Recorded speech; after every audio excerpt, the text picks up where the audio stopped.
Halo semuanya, selamat datang di sesi bedah materi kita kali ini. Kalian pernah kebayang nggak sih gimana jadinya kalau otak kita tuh bisa diprogram ulang buat benar-benar ketagihan belajar? Ya, maksudku kecanduan akut.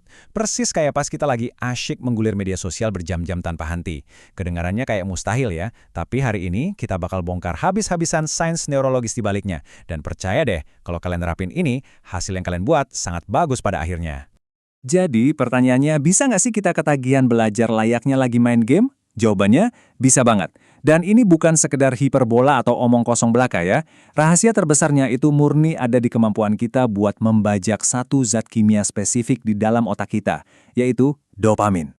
Oke, kita masuk ke bagian pertama, rahasia dopamin di otakmu. Sering banget kan kita dengar mitos yang bilang kalau dopamin itu cuma hormon kebahagiaan atau hormon kesenangan. Nah, nyatanya sains nunjukin fakta yang jauh lebih menarik dari itu loh. Faktanya nih, dopamin itu bukan hormon yang bikin kamu ngerasa senang setelah dapat sesuatu. Sama sekali bukan. Dopamin itu justru mesin pendorongnya.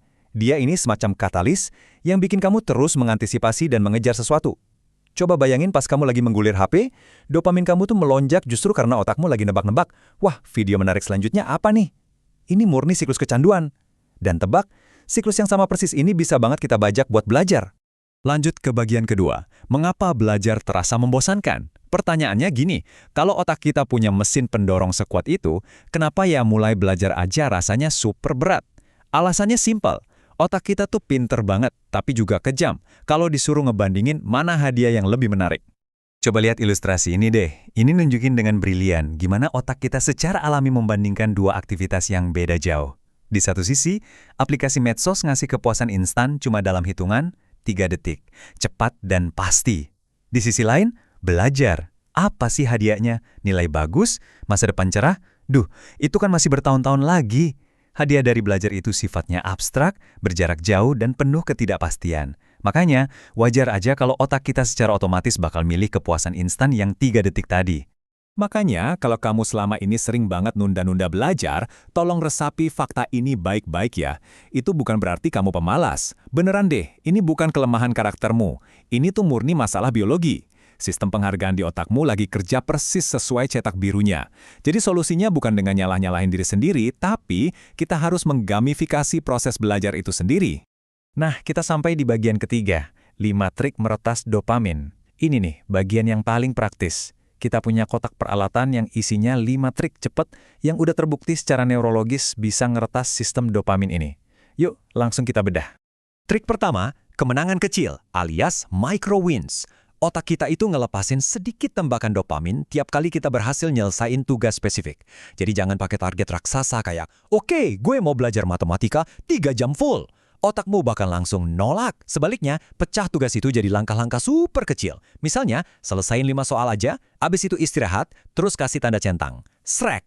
Nah, setiap centangan itu ngasih dopamin mini yang perlahan ngelatih otakmu buat mikir kalau belajar itu adalah sesuatu yang ngasih penghargaan. Terus mari kita lihat gimana konsep ini berkembang di trik kedua, gamifikasi. Otak kita tuh suka banget ngelihat angka yang terus bertambah, apalagi kalau ujungnya ada hadiah yang konkret. Coba deh bikin sistem poin personal buat dirimu sendiri. Baca 10 halaman dapat 10 poin, selesai 1 bab dapat 50 poin. Nah, kumpulin terus sampai menyentuh katakanlah angka ajaib 200 poin.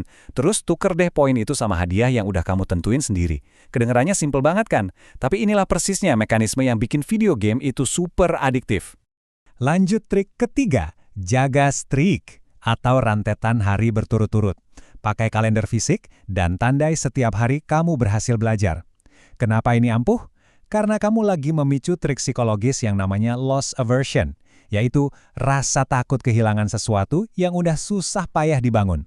Pas kamu ngelihat rantai belajar nggak terputus dari hari pertama sampai hari keempat, motivasimu otomatis bakal meroket tajam cuma demi ngejaga rantai itu nggak putus. Trik keempat adalah kebaruan atau novelty. Ingat ya, level dopamin bakal nyungsep kalau kamu ngerjain rutinitas yang monoton gitu-gitu aja. Biar pusat penghargaan di otak tetap melek dan waspada, kamu harus memvariasikan metode belajarmu. Jangan cuma baca buku doang. Coba diselingi sama nonton video dokumenter, diskusi bareng teman, atau ini nih yang paling ampuh. Coba ajarin materinya ke orang lain. Dan ini trik kelima, visualisasi hadiah konkret. Sebelum mulai baca buku, duduk diam sebentar. Sekitar 2 menit aja. Bayangin dengan sangat-sangat spesifik apa yang bakal terjadi kalau kamu berhasil menguasain materi ini. Jangan ngebayangin hal yang abstrak. Bayangin perasaan banggamu pas dapat promosi, atau sensasi pas kamu pegang laptop baru dari hasil jerih payah belajarmu. Visualisasi yang hidup kayak gini bakal ngirim sinyal motivasi yang luar biasa kuat ke otakmu. Bagian keempat, awas jebakan resistensi dopamin. Oke, tunggu sebentar. Meski 5 trik tadi itu luar biasa keren, ada satu jebakan psikologis yang bisa ngancurin semuanya kalau kita lengah. Mari kita turunin tempo sejenak buat benar-benar pahami hal krusial ini. Namanya adalah resistensi dopamin. Gini loh, pas kamu terus-terusan ngebombardir otak dengan stimulasi tingkat tinggi dari media sosial dan hiburan pasif, ambang batas dasar dopaminmu otomatis bakal naik. Efeknya apa? Aktivitas normal yang stimulasinya lebih rendah, kayak baca buku atau belajar, bakal kerasa menyakitkan dan super ngebosenin.